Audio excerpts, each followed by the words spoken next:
প্রিয় দর্শক, এই স্থান থেকে অনেকটা ভিডিও বিভিন্ন সোশ্যাল মিডিয়ার মাধ্যমে তুলে ধরেছি এবং বিভিন্ন প্ল্যাটফর্মে আমাদের এই ভিডিওগুলো প্রচার হয়েছে।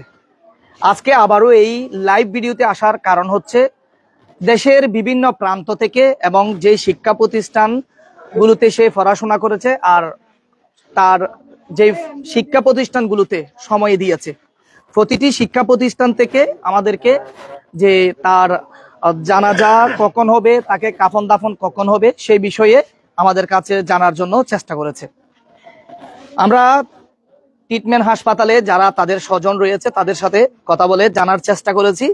আমরা মাত্র খবর পেয়েছি তাকে পোস্টমর্টেম করার জন্য এই মাত্র মেডিকেল থেকে বাহির করতে সেখানে যেই কর্তব্যরত চিকিৎসক আদেশ দিয়েছে।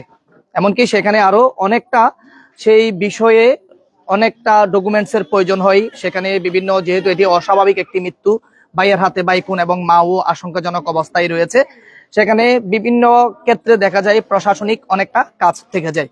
এমনকি যেহেতু যেই মেডিকেলে রয়েছে সেখানে পাঁচলাইশ থানার সাথে ভোজপুর থানার একটা কন্ট্যাক্ট থাকতে হবে। তারা যদি অনুমতি দেয় সেই ফাইলগুলো তারা রেডি করবে, পরবর্তী সময়ে তারা পোস্টমর্টেমের জন্য নিয়ে যাবে। এই মাত্র খবর এসেছে পোস্টমর্টেমের জন্য নিয়ে যাওয়ার জন্য গাড়ি এসেছে এবং নিয়ে যেতে প্রস্তুত তারা বর্তমান। আরেকটি বিষয় আমরা আরেকটির মাধ্যমে আমরা জেনেছি তার মায়ের অবস্থা যেহেতু একেবারেই গুরুতর। আমাদের মাধ্যমে যে যারা স্বজন রয়েছে তারা জানিয়েছেন আমার মা নেই বলে, আমার মা মারা গেছে, নিয়ে আসতে চাই এমনটা। যেহেতু আমি গণমাধ্যমে তুলে ধরবো কিংবা আমাদের পেজের মাধ্যমে তুলে ধরবো, সেই ক্ষেত্রে আমাকে কনফার্ম হবার জন্য সেই জায়গায় ফোন করতে হয়েছে। আর যারা স্বজন রয়েছে তার মধ্যে স্থানীয় মেম্বার জনাব এরশাদ উদ্দিন জোহা, সেই নিজেই আইসিইউতে প্রবেশ করে আর সেই বিষয়টি একেবারেই তার মাধ্যমে তদন্ত মাধ্যমে দেখেন এখনো পর্যন্ত আলহামদুলিল্লাহ ইয়াসিনের এবং মাসুমের মা জীবিত আছে আলহামদুলিল্লাহ। তো মাসুমকে পোস্টমর্টেমের জন্য নিয়ে যাবে। আর যারা জানাজার বিষয়ে জানার চেষ্টা করেছেন এখনো পর্যন্ত পরিবারের পক্ষ থেকে কোনো সিদ্ধান্ত নেওয়া হয়নি। পরবর্তী সময়ে পোস্টমর্টেমের পরে আমরা জানার চেষ্টা করব জানাজার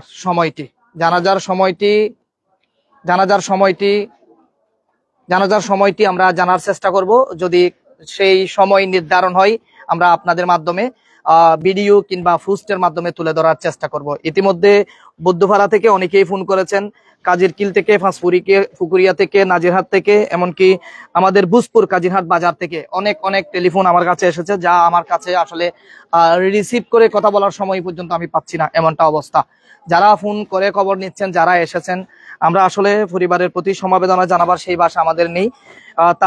তার মাঝেও এখানে গতকাল থেকে আজ পর্যন্ত তার পরিবারকে সমবেদনা জানাতে এবং পরিবারটি দেখতে অসংখ্য অগণিত নারী পুরুষ এখানে এসেছে এবং অসংখ্য অগণিত মিডিয়ার ব্যক্তিরা এখানে এসেছে, আপনারা দেখেছেন। তাছাড়া আজকে আরেকটি বিষয় আমাকে বলতে বলেছেন যে আমরা শুনেছি যে পাশে যে এলাকায় আমরা এই ঘটনা সংঘটিত হয়েছে, এটি হচ্ছে পশ্চিম ভোজপুর ফকিরাবাম কিংবা পাবলিক স্কুলের উত্তর পাশে ভোলাগাজীর বাড়ি, হায়দার আলীর বাড়ি। এই ভোলাগাজী এবং হায়দার আলীর বাড়িতে এই ঘটনা ঘটেছে। পাশে রয়েছে ইসলামিক সেন্টারের একটি মাঠ, এখানে কিংবা হুসাইন মাহমুদ শেখ শাহজাহানের মাদ্রাসার মাঠেও জায়গা রয়েছে জানাজার। তার মধ্যে অনেকেই আমাদেরকে জানিয়েছেন কাজিরহাট কেন্দ্রীয় মাদ্রাসার মাঠে যেন জানাজার নামাজটি অনুষ্ঠিত হয়, যেন কাজিরহাট বাজারের ব্যবসায়ীরা এই নামাজে অংশগ্রহণ করতে পারে। আমি এটা অনুরোধ করব পরিবারের পক্ষ থেকে, যারা এই সিদ্ধান্ত নেবেন জানাজার নামাজ কোথায় পড়ার সিদ্ধান্তটা নেবেন, যদি কাজিরহাট কেন্দ্রীয় মাদ্রাসার মাঠে জানাজার নামাজটা অনুষ্ঠিত হয় তাহলে সবাই সেখানে জানাজার নামাজে শামিল হওয়া কিংবা জানাজার নামাজে অংশগ্রহণ করার জন্য যে তারা সুযোগটা পাবে। আর অনেক সময় দেখা যায় কাজিরহাট বাজারের ব্যবসায়ীরা দোকান খোলা রেখে নামাজের শামিল হতে আসবে, যদি সেই কালে যদি হয় তারা ব্যবসায়ীরাও কিন্তু শামিল হতে পারবে। আর জানাজার নামাজ হচ্ছে ফরজে কিফায়া, যারা সুযোগ হয় আসলে আসতে পারেন, না হলে দোয়া করলেও কিন্তু চলে। তার মধ্যে বেশিরভাগই আমরা আগ্রহ প্রকাশ করেছি জানাজার নামাজ পড়ার জন্য এবং স্থানটি উল্লেখ করার জন্য এবং সময়টি উল্লেখ করার জন্য। আজকে কবরের বিষয় যদি বলি, কবর খনন একেবারেই সম্পূর্ণ হয়েছে। তাছাড়া যে শুধুমাত্র এখন পোস্টমর্টেম হবে এবং পরিবারের পক্ষ থেকে টাইমটি প্রকাশ করা হবে। তো এটাই হচ্ছে আজকের লাইভ ভিডিওতে আমার তুলে ধরা। তাছাড়া এখান থেকে অনেকের আমরা সাক্ষাৎকার নিয়েছি। আজকে যারা এখানে প্রত্যক্ষদর্শী ছিল তাদের মধ্যে কেউ নেই, কিন্তু যারা এসেছে তারা শুধু পরিবারকে সমবেদনা জানাবার জন্য এসেছে। আমরা আজকে যেখানে দাঁড়িয়ে আছি এখানে কোনো রক্তপাত আসলে নেই এবং মুছেও ফেলেছে। গতকালকে এই জায়গা থেকে আমাকে কয়েকটি ভিডিও চিত্র দিয়েছে এবং ছবি দিয়েছে, যেখানে আমরা দেখেছি রক্ত যে পরিমাণ খনন হয়েছে সেখানে পড়েছিল, আর পানি দিয়ে সেটাও কিন্তু ধুয়ে দিয়েছে। আর পুলিশ প্রশাসনের বিষয়ে অনেকে বলেছেন সে গ্রেপ্তার হচ্ছে কিনা, হচ্ছে না। এখনো পর্যন্ত আমরা জানি এই পরিবারের পক্ষ থেকে কোনো অভিযোগ নেই। এখানে যে আপনার এলাকার কোনো সচেতন নাগরিক এবং দায়িত্বশীলেরা, সমাজের কোনো সর্দার মাতবর গিয়ে এখনো পর্যন্ত কোনো ধরনের অভিযোগ করেনি। যদি অভিযোগ গ্রহণ করা হয় এবং পুলিশে এখনো পর্যন্ত আবার তাকে ধরার জন্য তৎপরতা চালিয়ে যাচ্ছে, পুলিশ চেষ্টা করছে তাকে ধরার জন্য, ঘাতক খুনিকে। আর অনেকেই আবার বলেছেন আমরা অনেক সময় এই আমাদের কথার মধ্যে মিল পাচ্ছেন না, মিলজুল পাচ্ছেন না। সেই বিষয়টি হচ্ছে যে আপনার মেডিকেলে যারা দায়িত্বরত রয়েছেন তারা এক এক সময় এক এক বিষয় আমাদেরকে জানিয়েছেন। প্রথমে মারা গিয়েছে, তারপরে আমরা প্রকাশ করেছি এবং আমরা যে সোশ্যাল মিডিয়ার মাধ্যমে তুলে ধরেছি মাসুম মারা গিয়েছে কিংবা মাসুমের মাও মারা গিয়েছে। পরবর্তীতে আমাদের কাছে খবর আসে যেহেতু জোহার গিয়েছেন, মনসুর গিয়েছেন, আপনার মেমোরি কম্পিউটার্স এর কর্ণধর যিনি যে নজরুল ভাই সেও গিয়েছেন, আরো এখান থেকে মাসুদ রানা ছিল, তারেক ছিল, তারপর আরো যারা ছিল সবার সাথে আমরা বিভিন্ন ক্ষেত্রে যোগাযোগ করে দেখি। যখন সুযোগ হয়েছে তারা আমাদের সাথে কথা বলেছে। যে ডাক্তারের সহকারী যে কথাটি বলেছেন আমরা সেই কথাটি আপনাদেরকে দিয়েছি, যে খবরটি বলেছেন সেই খবরটি আমরা আপনাদেরকে দিয়েছি। আবার কিছু কিছু সময় শুনেছি আমাদেরকে বলতে যে লাইভ সাপোর্টে রেখেছে, সেখানে কিছু বিল ওঠার জন্য তাদেরকে অনেকক্ষণ সময় রেখে দিচ্ছে, 1 ঘন্টায় এত টাকা পাবে। আসলে এখন বর্তমান বৈষম্য নেই, এই বৈষম্য যখন ছিল তখন কিন্তু এই কাজটা করা সম্ভব ছিল। এখানে যে বাড়িতে আমি এসেছি এই জায়গায় ইয়াসিনের বাবা আছে। অনেকে বলছেন ইয়াসিনের বাবার কি খবর, ইয়াসিনের বাবা কেমন আছে, উনি কেন বাদী হয়ে মামলাটা দিচ্ছেন। আমি যদি দেখাই ইয়াসিনের বাবাকে, উনি একেবারেই প্যারালাইজড এই জায়গায় আছেন। একটু করে আমরা দেখাবো। এই যে হচ্ছে ইয়াসিনের বাবা, সে হচ্ছে অসুস্থ, একদম অসুস্থ। তো এর পক্ষে সম্ভব নয় যে আপনার কোনো ব্যক্তিকে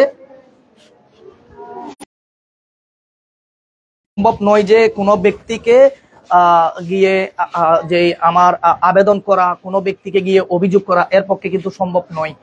দেখুন উনি এই ঘরটি সেই নিজেই করেছে এবং ছেলে সন্তানের জন্য অক্লান্ত পরিশ্রম করেছে, প্রবাস জীবনেও ছিল। তো যতদূর আজকে আমরা দেখেছি যে মাসুমের 2জন ছোট ছোট বাচ্চা রয়েছে, একজনের বয়স 2 মাস, আরেকজনের বয়স 4 বছর। 2 মাসের হচ্ছে পুত্র সন্তান, 4 বছর বয়স হচ্ছে আপনার মেয়ে, প্রথম কন্যা সন্তান। মাসুমের সাথে আমার শেষ দেখাটা হয় কাজিরহাট বাজারে ঈদের আগের দিন। আসলে কি বলবো, অনেকজনকে আমি সেই কথাটি শেয়ার করেছি। মাসুম কয়েকটি স্থানে চাকরি করেছে, আপনার যে ফাইনদং ইউনিয়নে চাকরি করেছে, সেখান থেকে আজকে অসংখ্য অগণিত ফোন আমার কাছে এসেছে, আজিজ ভাই শুধু একটু বলবেন। মাসুম ওই জায়গার চাকরিটা ছাড়ার কারণ হচ্ছে মাসুমের কাছে সাইকেল নেই, পায়ে হেঁটে যায়, পায়ে হেঁটে আসতো, কোনো অপবাদ ছিল না। সেই নিজে নিজে যেহেতু তার বাড়ি থেকে ওখানে দূরত্ব, সে কারণে সেই চাকরিটা কিন্তু ছেড়ে দিয়েছিল। আমরা একটু করে বাইরের দিকে যাব।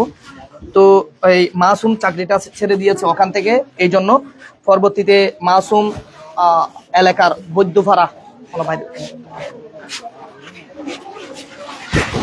বৈদ্যপাড়া নামক এই এলাকায় সে একটি মাদ্রাসায় খেদমত করে আসতেছে।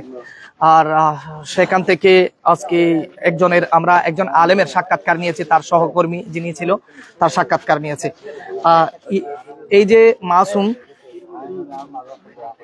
যে মাসুমের কথা যদি বলি, সেই যেহেতু এক হাত তার সে একজন প্রতিবন্ধী, আংশিক প্রতিবন্ধী, সোজা হয়েছে, সে চলতে পারে না। কাজিরকিল মাদ্রাসায় পড়াশোনা করেছে, পরবর্তীতে কাজিরহাট মাদ্রাসায় পড়াশোনা করেছে। পড়াশোনা শেষ করে সেই সংসার জীবনে তার যে 2 বাচ্চার কথা আমি উল্লেখ করেছি, আজকে তার স্ত্রী, সন্তান এবং মা তো সাথে সাথে এখনো আপনার নাজুক অবস্থায় রয়েছে বলতে গেলে।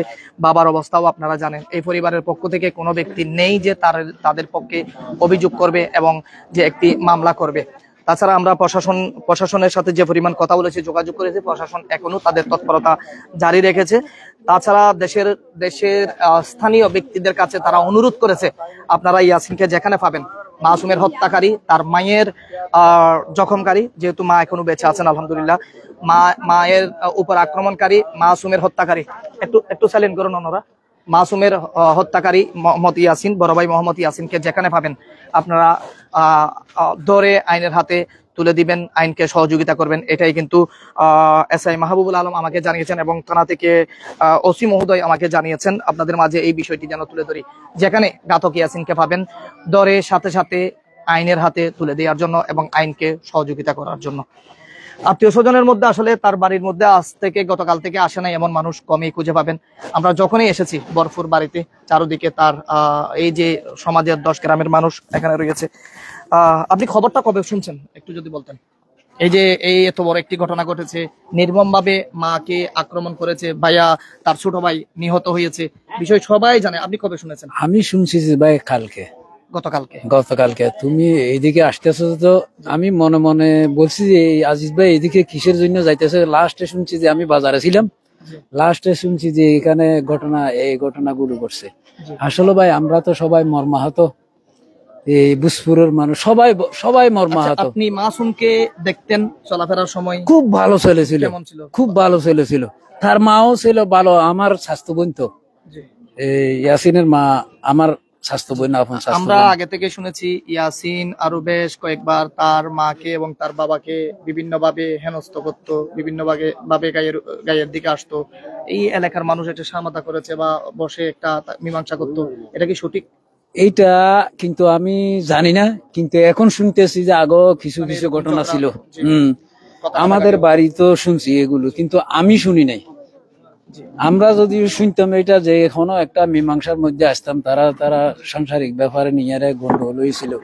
তো এটা তো সামান্য একটু কথা কাটাকাটির মধ্যে আপন মা আপন ভাই।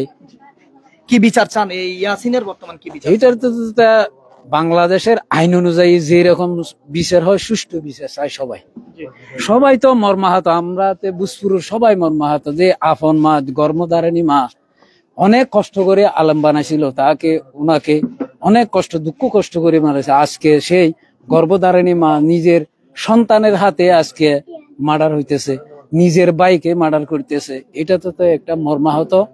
আমরা অনেক গভীর সমবেদনা জানাই তাদের পরিবারের প্রতি, কিন্তু আমরা না সবাই বুসপুরের সবাই মর্মাহত, দুঃখিত আমরা সবাই। জি জি, আমরা সবাই বিচার চাই এগুলো। জি ধন্যবাদ। আমরা আজকে কাজিরহাট বাজারে আমার একটি ফুস্টকে কেন্দ্র করে অনেকেই আমাকে বলেছেন, আজিজ ভাই আপনি কি ইয়াসিনের পক্ষে কথা বলছেন কিনা। আমরা কখনো কোনো অপরাধীর পক্ষে বলি না, কখনো বলার জন্য আমরা এটা আমাদের থেকে কখনো আপনারা আশাও করেন না, আমরা বলার চেষ্টাও করি না। কারণ অপরাধী সেই অপরাধীর বিচার আমাদের হাতে, কিন্তু আবার আইনও তুলে নিতে পারি না। অপরাধীর বিচার আইন অনুযায়ী যেটা হয় সেটাই অবশ্যই হবে, এটাই আমরা চাই। আর একটা বিষয় হচ্ছে যে আপনার যে কোনো ব্যক্তি এমন মানুষ আছে অপরাধীকে এখনো জায়গা দিয়েছে, জেনে শুনে এই অপরাধীকে জায়গা দিয়েছে এমন মানুষ এখনো আছে। যদি না থাকতো, সেই যেই জায়গা হয়ে গিয়েছে সেই জায়গা হয়ে যাওয়ার পরে তার সাথে আমার যোগাযোগ হয়। আমি যখন বুসপুর জেনারেল হসপিটাল থেকে প্রথম ভিডিও ধারণ করি, তার পূর্বে আমার সাথে ইয়াসিনের যোগাযোগ হয়। তুমি এই কাজ কিভাবে করলে? এখানে টাকার প্রয়োজন, তুমি যতক্ষণ আইনের হাতে যাবে না ততক্ষণ এখানে টাকা পাঠাতে হবে। সে আমাকে বলেছে ইব্রাহিমের মাধ্যমে আমি টাকা পাঠাচ্ছি, অথচ ইব্রাহিমের মাধ্যমে টাকা পাঠাচ্ছে বলেছে, আর ইব্রাহিমের সাথে সে আর যোগাযোগ করে নাই। এমনকি ফোন তার অফ ছিল, আর যোগাযোগ করা আমার পক্ষে সম্ভব হয়নি। আমি মনে করেছিলাম বাস্তবে সেই ইব্রাহিমের মাধ্যমে বুসপুর জেনারেল হসপিটালে টাকা পাঠিয়েছে। আর অনেকেই হয়তো জানেন না, যখন মাসুমকে বুসপুর জেনারেল হসপিটাল থেকে নিয়ে যায়, যারা অনেকে লিখেছেন ফটিকছড়ি স্বাস্থ্য কমপ্লেক্সে নিয়ে গেছে বলে, আসলে ফটিকছড়ি স্বাস্থ্য কমপ্লেক্সে নিয়ে যাওয়ার সেই সুযোগ ছিল না। বুসপুর জেনারেল হসপিটাল থেকে সোজা চট্টগ্রাম মেডিকেলে নিয়ে যায়, ওখান থেকে কিন্তু আবার ট্রিটমেন্ট হাসপাতালে নিয়ে যায়। আর যাওয়ার পথে কিন্তু অনেকটা আবারও রক্ত খনন হয়, মানে যাওয়ার পথে আবারও রক্ত খনন হয়। তো এই রক্ত খনন হওয়ার পরে এখানে দেশবাসীর বিভিন্নভাবে সহযোগিতায় অনেক রক্তের প্রয়োজন হয়েছে। প্রায় 10 হতে 12 রক্ত ব্যবস্থা করা হয়েছে, রক্তে দিয়েছে। আমরা দোয়া করেছিলাম আল্লাহ যেন তার সুস্থতা দান করেন এবং সুস্থ হয়ে ফিরে আসবে আমাদের মাঝে, আমরা এমনটাই আশাবাদী ছিলাম। কিন্তু আজকে জুমার নামাজের পর আমি একটি ফুস্ট করতে গিয়ে ফুস্টের পরে দেখি তার অবস্থা নাজুক এবং মৃত্যুবরণ করেছে, এমনটা শুনেছি। পরবর্তী আবার শুনেছি সেই বেঁচে আছে। এমনটা অবস্থা হতে হতে আসরের নামাজের সময় আমার কাছে ফোন আসে যে তারেক সাথে যিনি ছিল, তারেক আমাকে ফোন দেয়, বলে যে ভাইয়া এই মাত্র সেই মৃত্যুবরণ করেছে, আপনাকে ফোন দিচ্ছি, আপনি ব্যস্ত আছেন বিদায় আবার কথা হয়নি। আমি নামাজের শেষে যেহেতু তার সাথে কথা বলি, এই বিষয়টি আমি পাই, পুনরায় আবার এখানে আসি। তার মধ্যে এর পূর্বে কিন্তু খবর খননের কাজ চলেছিল, বাঁশ কেটে ফেলেছিল এবং প্রস্তুতি একেবারেই সম্পূর্ণ হয়েছিল। তার মধ্যে তারা ফিরে আসে, এমনকি কয়েকটি মসজিদে এলান হয়। শুধুমাত্র একটি ব্যক্তি ছিল পেছন থেকে বলেছে আমি একেবারে কনফার্ম না হলে কিন্তু মাইকিং করব না। তার মধ্যে আমরা শুনতে পাই এই যে আপনার সঠিক খবরটা। আমরা একটু সামনের দিকে যাব। গতকালকে এই জায়গায় আমাকে এখানকার ইয়াসিনের স্ত্রী জানিয়েছে এই জায়গায় একটি 2টি পাতার বস্তা ছিল, ঠিক এই জায়গায়